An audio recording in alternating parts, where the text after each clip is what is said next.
सभी को यथा योग्य नमस्ते। मैं आचार्य सूर्य प्रकाश शास्त्री। विषय व्याकरण हिंदी संस्कृत। प्रसंग है आज अलंकार को लेकर के मैं उपस्थित हूँ।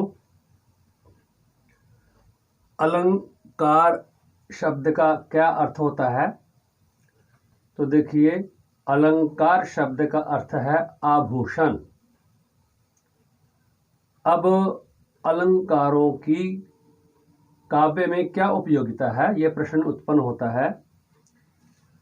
तो जिस प्रकार से एक दुल्हन को सजाने के लिए उनको अलंकार पहनाए जाते हैं, आभूषण पहनाए जाते हैं, उसकी खूबसूरती में चार चांद लगाने के लिए, ठीक इसी प्रकार से काव्य की खूबसूरती को निखारने के लिए, उसे अच्छा बनाने के लिए अलंकार जो है वो प्रयोग किए जाते हैं। जैसे अलंकार कई प्रकार के होते हैं, वैसे ही यानी कि आभूषण कई प्रकार के होते हैं। जैसे हाथ के कंगन होते हैं, माथे का टीका होता है, गले का हार होता है, तो अनेक प्रकार के आभूषण होते हैं। उसी प्रकार से अलंकार भी कई प्रकार के होते हैं जो काव्य में प्रयोग किए जाते हैं। तो मैं सबसे पहले यमक अलंकार के बारे में बताने का प्रयास करूंगा। यमक अलंकार किसे कहते हैं?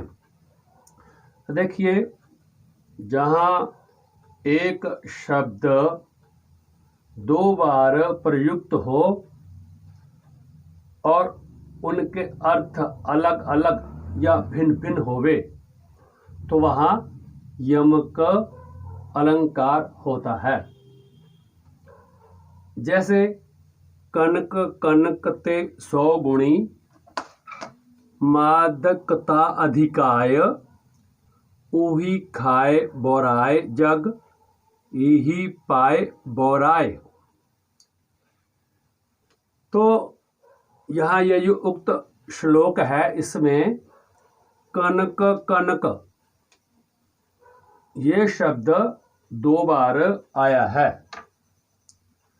तो पहले कनक शब्द का अर्थ है धतूरा और दूसरे कनक शब्द का अर्थ है सोना, स्वर्ण। अब फिर दूसरी पंक्ति में कहा कि उही खाए बोराए जग, यही पाए बोराए। उही खाए का तात्पर्य है कि जब व्यक्ति धतूरे को खाता है तो पागल हो जाता है, और उसी प्रकार से जब व्यक्ति सोने को प्राप्त करता है या पाता है तो भी पागल हो जाता है। इस प्रकार से एक शब्द के 2 बार आने पर और उनका अर्थ भिन्न भिन्न होने के कारण यहाँ यमक अलंकार है। तो आगे जो है, मैं दूसरा अलंकार जो है वो मैं आपको बताता हूं। तो अगला अलंकार है श्लेष अलंकार।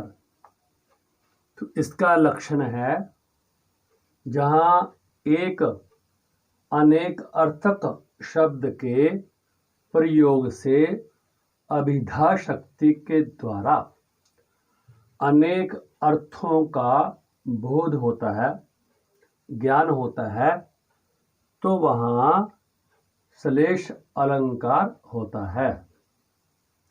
अभिधा शक्ति क्या होती है? अभिधा होती है, अभिधा का अर्थ होता है नाम।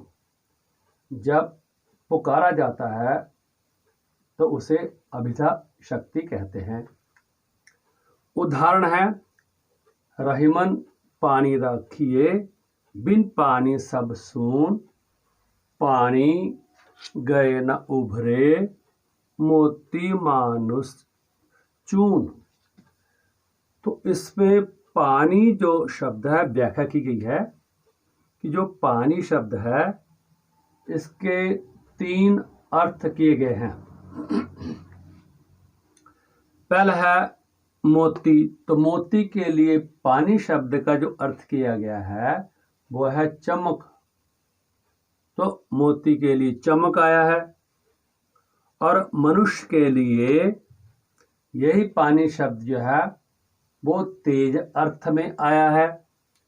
और चून, चून का अर्थ होता है आटा, तो आटे के लिए जल का प्रयोग किया गया है।